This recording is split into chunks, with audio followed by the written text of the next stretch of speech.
आज के वीडियो में सभी दीदी भैया को नमस्ते। दीदी ग्राम संगठन के गठन को लेकर के उत्तर प्रदेश सरकार के द्वारा बहुत बड़ी अपडेट निकल करके सामने आई हुई है। आप सब देख सकती हैं। ये देखिए, यूपी में 2300 नए ग्राम संगठन बनेंगे। योगी सरकार ग्रामीणों के लिए करेगी बड़ा ऐलान। तो दीदी ग्राम संगठन का निर्माण कैसे होता है, ग्राम संगठन बनाने के लिए कौन दीदी आती हैं, किसके माध्यम से ग्राम संगठन बनता है, ये ग्राम पंचायत स्तर पर कितने ग्राम संगठन बनाए जाते हैं और कितने समूहों पर ग्राम संगठन बनता है, ग्राम संगठन बनने से समूह की दीदियों को क्या लाभ मिलेगा, समूह को क्या लाभ मिलेगा, ग्राम संगठन में कितनी उप समितियां बनाई जाती हैं, पदाधिकारियों का चुनाव कैसे किया जाता है, पूरी जानकारी आज हम आप सबको इस वीडियो में बताएंगे। तो आज की यह वीडियो दीदी आप सभी दीदियों के लिए बहुत ही महत्वपूर्ण है। वीडियो को पूरा अंत तक जरूर देख लीजिएगा। यदि दीदी आपके ग्राम पंचायत में अभी तक ग्राम संगठन नहीं बना है तो कैसे बनेगा, ये भी मैं आप सबको बताऊंगी। तो दीदी देखिए, उत्तर प्रदेश की योगी सरकार ने राज्य ग्रामीण आजीविका मिशन से गरीब परिवारों को जोड़ने के लिए ग्राम संगठन दलों की संख्या बढ़ाने का फैसला लिया है। इसके लिए 2300 नए ग्राम संगठन दल गठित किए जाएंगे। ये संगठन ग्रामीणों को आजीविका से जोड़ने में मदद करेंगे। ग्रामीणों को स्वयं सहायता समूहों से जोड़ते हुए उन्हें स्वरोजगार से जुड़ने में माध्यम का काम करेंगे। उप मुख्यमंत्री केशव प्रसाद मौर्य ने ग्राम विकास विभाग के अधिकारियों को ग्राम संगठन दलों की संख्या बढ़ाने के लिए आदेश निर्देश दे दिए हैं। तो दीदी देखिए, सरकार का यही कहना है कि जितनी तेजी के साथ स्वयं सहायता समूह का गठन किया जा रहा है सभी ग्राम पंचायतों में,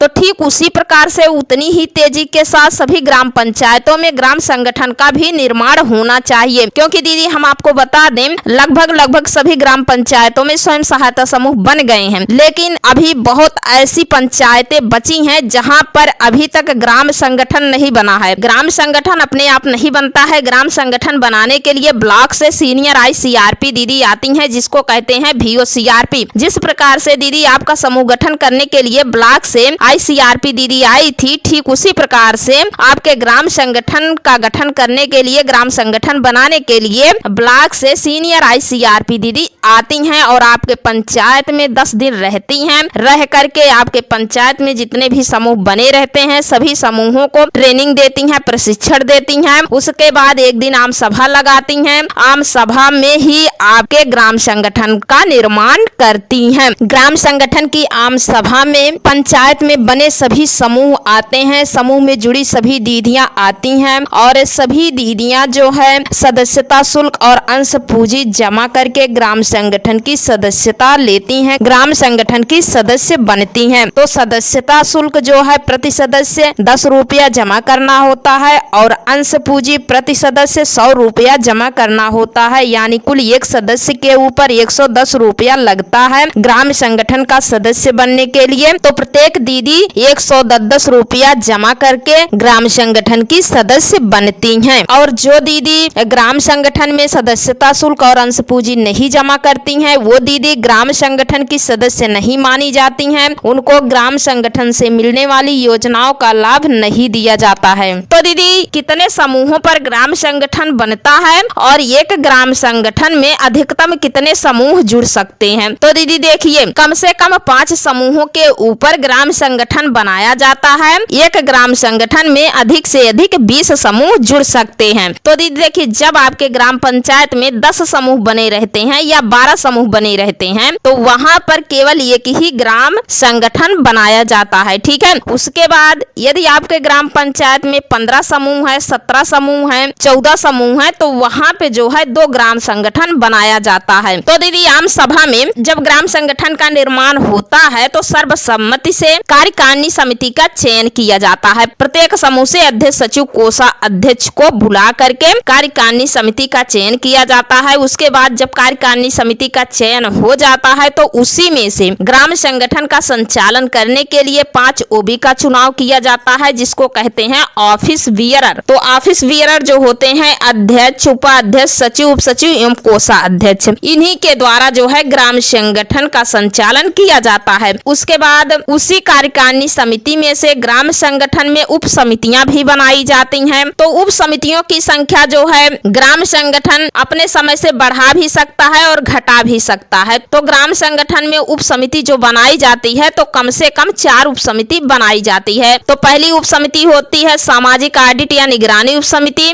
दूसरी समिति होती है क्रय विक्रय या आजीविका उप समिति, तीसरी समिति होती है ऋण वापसी या बैंक लिंकेज उप समिति और 4 नंबर उप समिति होती है सामाजिक कार्य या स्वास्थ्य उप समिति। ये समितियां जो बनती हैं, ये सभी समितियां सभी समूहों में जा करके सभी समूहों को मोटिवेट करती हैं। इन समितियों का सबका अपना अलग अलग काम रहता है, इनको ट्रेनिंग दी जाती है, प्रशिक्षण दिया जाता है। ये सभी समितियां जाती हैं समूहों में, महिलाओं को मोटिवेट करती हैं, जागरूक करती हैं और जो भी परिवार छूट गए हैं, समूह में अभी तक नहीं जुड़ पाए हैं, जो गरीब हैं, अति गरीब हैं, SC ST वर्ग के जो लोग हैं, तो उनको समूह में जोड़ने का कार्य करती हैं। जो दीदियां समूह में से पैसा ले ली हैं, समय से वापस नहीं कर रही हैं, तो पैसे की वापसी करवाती हैं। जिन समूहों का बैंक लिंकेज नहीं हुआ है, तो बैंक मैनेजर से मिल करके समूहों का बैंक लिंकेज करवाती हैं। स्वास्थ्य से संबंधित जानकारी समूहों को देती हैं। दीदियों को कौन सा रोजगार करना है, कौन सा उद्यम करना है, उसके बारे में समूहों में जा करके दीदियां समूह की दीदियों को ट्रेनिंग देती हैं, प्रशिक्षण देती हैं। उप समितियों के द्वारा बहुत सारे कार्य जो है दीदी करवाए जाते हैं। ठीक है, तो दीदी देखिए ग्राम संगठन क्यों बनाया जाता है, किस लिए बनाया जाता है, ये भी जान लीजिए। जो समूह होता है टोले स्तर पे होता है, मोहल्ले स्तर पे होता है। ग्राम संगठन होता है पंचायत स्तर पर होता है। जो काम हमारा समूह नहीं कर पाता है, वो काम हमारा VO करता है। इसीलिए जो है ग्राम पंचायत स्तर पर ग्राम संगठन का निर्माण किया जाता है। ग्राम संगठन जो होता है ग्राम पंचायत स्तर पर एक बड़ा मंच होता है। इस ग्राम संगठन में विभिन्न प्रकार की योजनाएं आती हैं, विभिन्न प्रकार की जानकारियां मिलती रहती हैं, सूचना का आदान प्रदान होता रहता है। तो कैसे, तो ग्राम संगठन में सभी समूह की दीदियां जुड़ी रहती हैं। तो ग्राम संगठन की प्रति माह मीटिंग होती है। मीटिंग में हर समूह से पदाधिकारी, अध्यक्ष, सचिव, कोषाध्यक्ष आते हैं। ग्राम संगठन की बैठक में जो भी जानकारी आती है, जो भी सूचना का आदान प्रदान होता है, तो वो लेकर के जाती हैं अपने समूह में, सभी दीदियों को बताती हैं, सुनाती हैं। ठीक है, तो हर समूह के बारे में जितने भी समूह जुड़े हुए हैं, कौन समूह कौन कौन सी गतिविधि कर रहा है, एक दूसरे समूह के बारे में सभी समूह जानकारी रख पाते हैं, जानते हैं। तो समूहों को जो है अच्छे ढंग से चलाने के लिए ग्राम संगठन कैडर की भी नियुक्ति करता है, सभी समूहों को वित्तीय सहायता प्रदान करता है, सभी समूहों को प्रशिक्षण भी देता है और सामाजिक मुद्दों पे भी बात करता है, जैसे कुपोषण, शिक्षा, बाल विवाह, नाली, खड़ंजा, बहुत सारी चीजें हैं। तो इस पर जो है ग्राम संगठन बात करता है। और उसके बाद अभिसरण के माध्यम से ग्राम संगठन स्वयं सहायता समूहों को रोजगार नौकरी भी देता है, जैसे जल जीवन मिशन के अंतर्गत जल मित्र की नौकरी हो गई, कृषि विभाग से संबंधित कृषि सखी, आजीविका सखी की नौकरी हो गई, स्वास्थ्य विभाग से संबंधित आपकी ICRP FNHW हो गई, कि बिजली विभाग की बात करें तो विद्युत सखी हो गई, रसद विभाग की बात करें तो समूहों को देखिए कोटा मिल गया है, राशन की दुकान,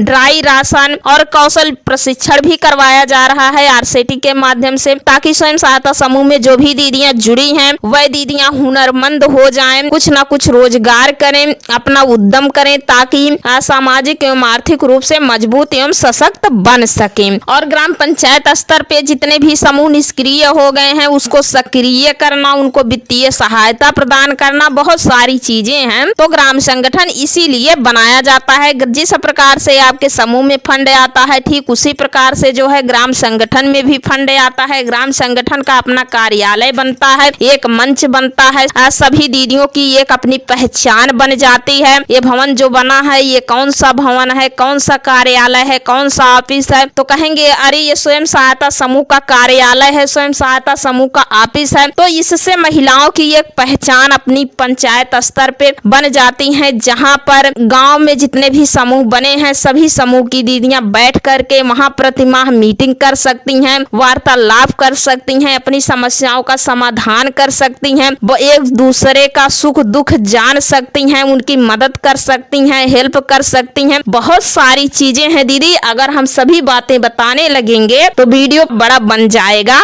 ठीक है दीदी, इसीलिए हम शॉर्टकट में आपको बता रहे हैं। तो इसी प्रकार से ग्राम संगठन समूहों को लाभ पहुंचाता है। यही लाभ पहुंचाने के लिए ग्राम संगठन का निर्माण पंचायत स्तर पर किया जाता है। और ग्राम संगठन जो होता है पंचायत स्तर पर स्वयं सहायता समूह की द्वितीय बड़ी संस्था होती है। स्वयं सहायता समूह का अपना ऑफिस होता है, भवन होता है, कार्यालय होता है। ठीक है, और प्रत्येक समूहों की देख रेख करने के लिए, ग्राम संगठन की देख रेख करने के के लिए, ग्राम संगठन की देखरेख करने के लिए ग्राम संगठन में 5 पदाधिकारी का चुनाव किया जाता है। अध्यक्ष, उपाध्यक्ष, सचिव, उप सचिव एवं कोषाध्यक्ष। इनका कार्यकाल केवल 2 वर्ष के लिए ही होता है। उसके बाद पुनः इनका परिवर्तन कर दिया जाता है। ग्राम संगठन की जो इसी सदस्य होती हैं कार्यकारिणी, उन्हीं में से फिर नए सदस्यों को पदाधिकारी बनाया जाता है। दूसरे दीदियों को भी पदाधिकारी बनने का मौका दिया जाता है, अवसर दिया जाता है। ये प्रक्रिया ऐसे ही चलती रहती है।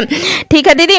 और जो भी वित्तीय सहायता आती है ग्राम संगठन में सभी समूहों को दिया जाता है। लेन देन, ऋण का आदान प्रदान सब चलता रहता है। तो सरकार का यही आदेश है कि जिन जिन ग्राम पंचायतों में समूह बने पड़े हैं, अभी तक वहां पे ग्राम संगठन नहीं बना है, तो जल्द से जल्द ग्राम संगठन बनाया जाए और ग्राम संगठन की संख्या भी बढ़ाई जाए। अगर आवश्यकता पड़े तो ये ग्राम पंचायत में 2 ग्राम संगठन बनाया जाए। ठीक है दीदी। तो समूह का गठन बहुत तेजी के साथ हो रहा है, तो उतनी ही तेजी के साथ भीओ का भी गठन होना चाहिए। इसको लेकर के सरकार ने आदेश निर्देश दे दिया है। तो ग्राम संगठन के गठन से संबंधित ये बहुत ही महत्वपूर्ण अपडेट दीदी आई हुई है। तो वीडियो के माध्यम से यह जानकारी हमने आप सबको बता दी है। तो दीदी, यदि अभी तक आपके ग्राम पंचायत स्तर पे समूह बन गए हैं और ग्राम संगठन नहीं बना है, आप बनवाना चाहती हैं, तो आप अपने ब्लॉक पर ब्लॉक मिशन मैनेजर भैया को जानकारी दे दीजिए। वो आपके यहाँ सीनियर सीआरपी भेज देंगे और सीनियर सीआरपी जा करके आपके पंचायत में ग्राम संगठन बना देंगी।